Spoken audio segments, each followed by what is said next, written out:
A gente vai fazer uma pausa aqui no nosso giro de manchetes, porque já está conosco, ao vivo, Alessandro Candeias, embaixador do Brasil na Palestina, a quem eu desejo uma boa tarde. Agradeço pela participação, embaixador. Boa tarde, Thaís. Boa tarde, Sandro. Um prazer estar com vocês.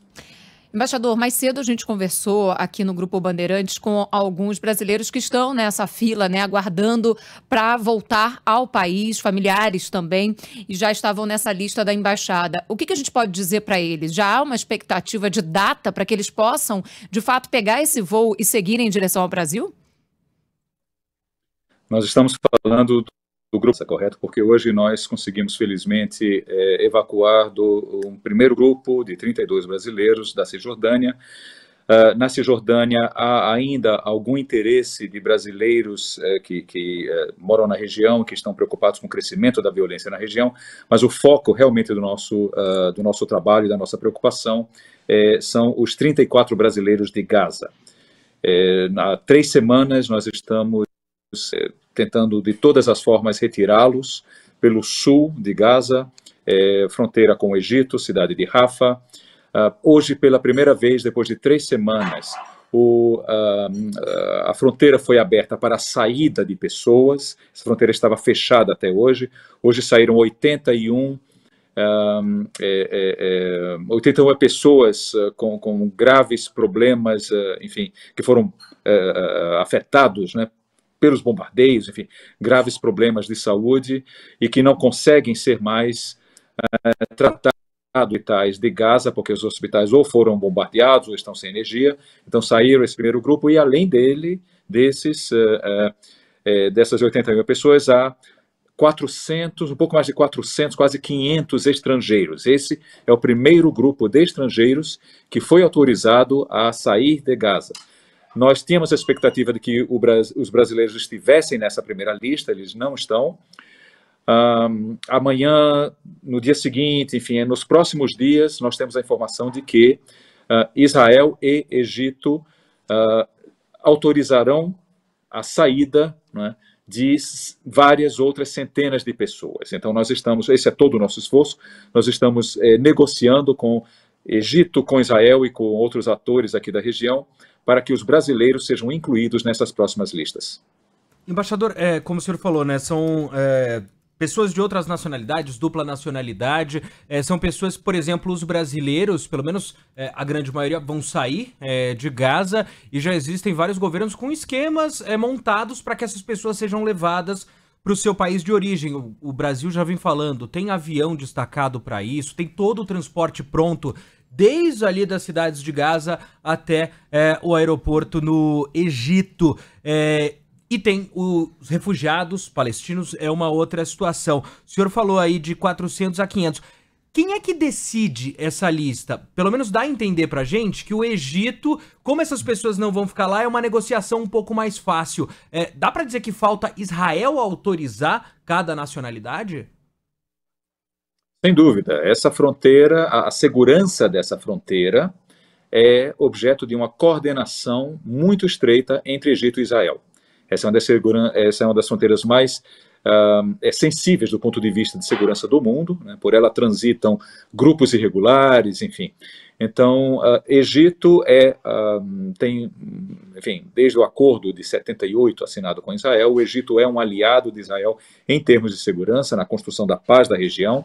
Então, uma das vertentes dessa coordenação de segurança é justamente o controle dessa fronteira entre Gaza e Egito. Então, não basta simplesmente o Egito autorizar uma lista, ele tem que se coordenar com Israel, e é isso que está acontecendo. E é por isso que as nossas listas, né, de brasileiros que querem ser evacuados, desde o primeiro momento, nós transmitimos, quando eu digo primeiro momento, eu digo a data, 9 de outubro, o último, nós encaminhamos a lista dos brasileiros tanto para o Egito, através da nossa embaixada no Cairo, quanto para Israel, nossa embaixada em Tel Aviv. Então, sim, todas as partes que têm competência e que têm, digamos, coordenação de segurança já sabem quais são os brasileiros, as famílias. Metade desses brasileiros, dos 34, são crianças. Enfim, então, fizemos isso com toda a transparência e agilidade e estamos esperando que mais uma vez, essa coordenação seja ágil o suficiente para que os brasileiros saiam imediatamente de Gaza, porque a situação humanitária vai se degradar muito rapidamente. Já estava numa curva realmente, né, descendente, e agora, cada vez mais, a cada dia que eles passem, a situação é cada vez mais terrível, a palavra é essa mesmo, né? Não há como, é uma catástrofe humanitária que estamos vivendo, e nós temos todo o interesse de que os brasileiros não sejam afetados por essa catástrofe. Embaixador, como é que está a comunicação? Em alguns momentos, né, nos últimos dias, a gente vem falando exatamente sobre alguns cortes, alguns apagões relacionados à comunicação com as pessoas que estão nessas áreas mais conflagradas da faixa de Gaza, né? Interrupções nos contatos por redes sociais, por internet, por telefone. Como é que está esse contato e também, lógico, o envio de ajuda humanitária enquanto eles ainda estão sem essa possibilidade de saída mesmo, né, de retirada do território? Claro, o nosso contato é permanente, nós temos, claro, com todas as dificuldades, não espere 5G em Gaza. Nós temos um grupo de WhatsApp com eles, que funciona quando eles conseguem a conexão. Nós temos os telefones direto, mesmo que não dependam de internet. Alguns conseguiram chips de outros países, telefone satelital, enfim. Nós temos várias formas de manter essa comunicação. Alguns dias atrás, vocês acompanharam, ela foi cortada, né? Uma empresa palestina, que é a mais importante de telecomunicações, ela teve seu sinal completamente cortado. Então, por menos de uma hora, 30 minutos, 40 minutos, nós perdemos completamente o contato com todos eles, até que um desses brasileiros conseguiu, enfim, uma forma de voltar a se comunicar conosco. Então, isso aconteceu apenas um dia. No dia seguinte, toda a comunicação foi restabelecida. Então, sim, temos comunicação direta, permanente com eles. Com relação aos mantimentos, né? Isso é um detalhe muito importante. Quer dizer, apenas para resumir, o que nós fizemos, quais foram os nossos objetivos? Primeiro objetivo, retirar o grupo de brasileiros da zona de combate, que era o norte da faixa de Gaza. Isso fizemos na primeira semana, e hoje vocês veem, né, as cenas, né, dos bombardeios, etc. Graças a Deus, eles não estão nessa zona de combate intenso. Já logo no início, nos primeiros dias, conseguimos. Segundo objetivo é isso que estamos falando aqui, ou seja, livrá-los dessa catástrofe humanitária, né? Catástrofe humanitária que está afetando mais de 2 milhões de habitantes em Gaza. Como fazemos isso? Transferindo recursos, transferindo dinheiro, transferências bancárias. Ainda com toda a precariedade, há sim a possibilidade deles retirarem o caixa eletrônico, ou pagarem com cartão de débito, enfim. Então, os brasileiros recebem alimentos, água, ou têm acesso, enfim, compram, né, alimentos, água, gás, remédios, com recursos que estamos transferindo para eles. Os brasileiros não dependem, felizmente, não dependem dos abrigos, não é? Nem da Cruz Vermelha, o Crescente Vermelho. Nós alugamos 3 casas para eles, e outros estão em... isso é o grupo de Rafah, ok? E o outro está em Khan Yunis, que é uma cidade a 15 quilômetros mais ou menos. Os de Khan Yunis moram nas próprias casas, nós mandamos recursos para eles comprarem nos mercados locais, quer dizer, que já eram precários, estão muita dificuldade de comprar água, etc. Às vezes eles passam horas tentando descobrir aberto, mas enfim, eles têm sim conseguido se abastecer, né? E em Rafah, que é a cidade colada na fronteira, nós alugamos 3 casas e estamos fazendo a mesma coisa, mandamos para eles comprarem gás, enfim. Então é isso, ou seja, estamos lutando para que os brasileiros de Gaza sejam livres. Eu tenho amenizada da melhor forma possível essa crise humanitária que está assolando, o número é esse, enfim, mais de 2,3 milhões de pessoas em Gaza. Embaixador, a gente vem também, né, a embaixada, como o senhor falou, vem mantendo contato, a gente vem mantendo contato também com alguns brasileiros. Hoje, por exemplo, a gente falou com a Shahed, e dá para imaginar, falou da tristeza de, nesse momento, ver uma lista sair e o nome dela não tá lá. E a gente também tem conversado com o Hassan Rabi, e como o senhor falou, a situação ela vai mudando momento a momento. Antes da minha próxima pergunta, queria só para os ouvintes, para o senhor também, ouvir uma das últimas falas do Rabi aqui com a Band News FM, onde ele falou do temor porque os bombardeios continuam. Bastante nacionalidade vão sair da fronteira e eu recebi a lista, nenhum brasileiro nessa lista.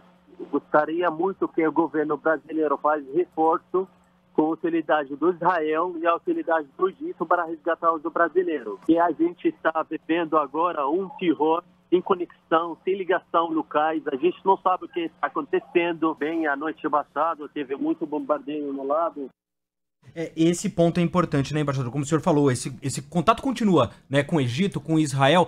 Os bombardeios continuam. E aí vou fazer uma pergunta em duas partes. Primeiro, o senhor já falou aqui para a Band News FM que Israel tem em mãos os locais onde estão os brasileiros. Há uma promessa de que os bombardeios não vão atingir essas regiões? E uma segunda pergunta. Se falou e não existe uma confirmação por parte de Israel, por parte de Gaza, mas de que panfletos teriam sido distribuídos em Han Yunis, falando da possibilidade de bombardeios na região, alertando que as pessoas têm que sair desse local. Essa informação chegou para o senhor, chegou para o governo brasileiro? Sim, ou seja, com o Hassan, eu converso direto com o Hassan. Hoje eu conversei com ele às 4h30 da manhã, quando recebemos essa lista de estrangeiros. Então, eu entendo totalmente e compartilho totalmente do sentimento dele e da Shahed, do Ahmed, do Munir, enfim, nós conhecemos todos os brasileiros que estão lá, de não estarem contemplados nessa primeira lista. Então, quando eu recebi essa lista com centenas de nomes, eu recebi por duas fontes aqui, e, como eu disse, 4h30 da manhã, o Hassan me telefonou. Foi uma frustração imediata, não só dele, como da Shahed e todas as famílias ali, como da minha equipe aqui também. Porque a gente já queria que, né, os brasileiros estivessem nessa primeira lista. Então, sobre as listas e sobre essa gravação do Hassan, eu também recebi, ele já tinha me compartilhado da mesma forma. Quer dizer, nós estamos fazendo tudo no mais alto nível. O presidente Lula falou com o presidente do Egito, falou com o presidente de Israel, falou com o presidente Biden, os ministros das relações exteriores de Brasil, Israel e Egito, e também Estados Unidos, conversaram longamente, e Palestina, naturalmente, também. O presidente Lula falou com o presidente da Palestina. Ou seja, esse assunto está sendo tratado no nível político máximo, né? Então, eu entendo e respeito totalmente o sentimento e o desespero, né, do Hassan, que é o nosso também, a empatia nossa nisso é total, mas estamos realmente fazendo o máximo. Estamos falando com presidentes, com ministros, com, né, os embaixadores de toda a região, com outros contatos, com pessoas que podem resolver. O fato de, depois de 3 semanas, ter sido aberta essa fronteira pela primeira vez é um fato muito positivo. Ok, lamentamos demais os brasileiros não estarem na primeira lista. Podem estar amanhã, podem estar na sexta-feira, eles sairão nos próximos dias, né? Com relação à sua pergunta sobre os bombardeios, né, e, de fato, né, como você lembrou, nós sempre indicamos a localização, a geolocalização, né, das casas, dos edifícios e dos deslocamentos de ônibus brasileiros para Israel, para que eles não sejam, né, objeto de nenhum ato de hostilidade. Se isso dá alguma garantia, na guerra ninguém tem garantia de nada, né? A única garantia que nós podemos ter é o respeito ao direito humanitário, que é uma obrigação de todos os países, de todos os estados. Há obrigações de direito humanitário. Uma delas é o princípio da distinção entre civis e não civis, entre combatentes e civis. Esse é um dos princípios basilares do direito humanitário, as convenções de Genebra, convenções de Haia, etc. Então, ao informarmos, né, a um dos beligerantes a localização, nós estamos e essa garantia, já que você mencionou a palavra, a garantia que nós temos é o respeito, a obrigação de respeitar os não beligerantes, que os civis não sejam afetados, não sejam bombardeados, né? Enfim, talvez, acho que você me fez uma outra pergunta, me perdoe. A gente vai voltar até nesse ponto, é a questão de Han Yunis, né, dessa informação que chegou aqui pra gente, se os panfletos estariam sinalizando isso. Sim, os panfletos já tinham sido jogados em Gaza, no norte e no sul. Você pode ver pelos vídeos do Hassan que os bombardeios são ao redor. Graças a Deus, ele não foi bombardeado. E, de novo, essa é a nossa expectativa no cumprimento das obrigações de direito humanitário, de que ele jamais seja bombardeado, né? Nem o prédio dele, nem o prédio dos outros brasileiros que estão em Han Yunis, nem as 3 casas que foram alugadas para brasileiros em em Rafah, no sul de Gaza. Então, ou seja, sim, os bombardeios acontecem ao redor, nos bairros ao redor. Acho que ontem ou anteontem o Hassan mandou um vídeo de um bombardeio num prédio na quadra da frente de onde ele mora. Havia um prédio na esquina, logo o prédio atrás desse prédio da esquina foi bombardeado. Portanto, sei lá, talvez 100 metros de onde ele mora. Isso é absurdo para ele, para as pessoas que moram ali, para as crianças, enfim, que ficam, não conseguem dormir, né? As crianças do Hassan, talvez vocês tenham acompanhado também, elas não conseguem dormir à noite por causa dos bombardeios e dos aviões que circulam, né? Os caças. E também elas começaram a ter essa semana irritação nos olhos, porque o ar de Gaza está irrespirável por causa das bombas, por causa, e acusação, né, de uso de fósforo branco, fósforo amarelo, por causa do cheiro, né, de pessoas que ainda estão sob os escombros, né? Então tudo isso afetou a vista das criancinhas do Hassan. Isso é uma coisa que valeria a pena até mencionar também. Além desses mantimentos que a gente manda, dinheiro para eles comprarem, etc., a gente colocou à disposição deles um médico online, quer dizer, um médico aqui de Jerusalém, que atendeu as criancinhas do Hassan e receitou pomada, né, para os olhos, e eles também estão com muitas picadas, etc. Então, sim, tem atendimento de médico online, um médico contratado por nós aqui em Jerusalém, e também uma psicóloga palestina, né, que fica sempre conversando com eles, mandando enfim, textos e respondendo a angústia, enfim, as indagações deles, mas é muito difícil você fazer terapia no meio de uma guerra, né? Mas de qualquer forma, quer dizer, ela tenta de alguma maneira aliviar o sofrimento, não é? Que é um sofrimento, que é um trauma para toda a vida, para essas crianças e, né, para esses brasileiros. Curar esse trauma vai demorar muitos anos, né?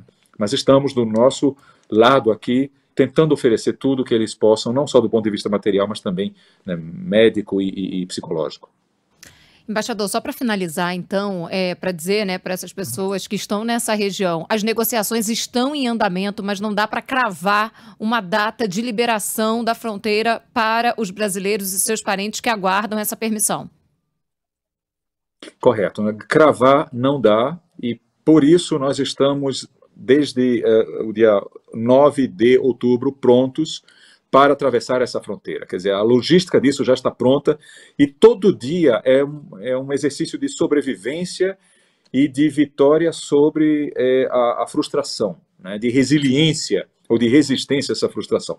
Todos os dias nós acordamos, eu troco mensagens com ele, a primeira coisa que eu faço, levanto da cama e mando, e aí, como é que vocês estão? Alguma notícia da abertura da fronteira? Eu checo do meu lado, eles checam do lado deles, quer dizer, todos os dias estamos nessa expectativa, né? Então, cravar, impossível, expectativa é diária, frustração é diária, mas o que aconteceu hoje, o fato de saírem pela primeira vez, né, e a fronteira estava bombardeada e fechada para trânsito de pessoas, hoje foi aberta, então, o fato de saírem 400, 500 pessoas e de sabermos que Israel, né, e Egito, isso foi anunciado pelas duas partes, Israel e Egito anunciaram que nos próximos dias serão divulgadas novas listas com centenas de pessoas, isso nos enche de esperança, né? Não sei se vai ser amanhã, não sei se vai ser na sexta, no sábado, estamos prontos, o dia e a hora que disserem, ó, a fronteira estará aberta às 11 horas, os nossos ônibus imediatamente vão recolher os brasileiros, já estão a postos, e no mesmo momento já estarão na fila. E do outro lado, já há um ônibus que a nossa embaixada no Cairo já providenciou, que vai levá-los até o Cairo, e o avião presidencial que vai levá-los até Brasília. Embaixador Alessandro Candeza, agradeço pela participação aqui ao vivo conosco. Um abraço, boa sorte. Muito obrigado.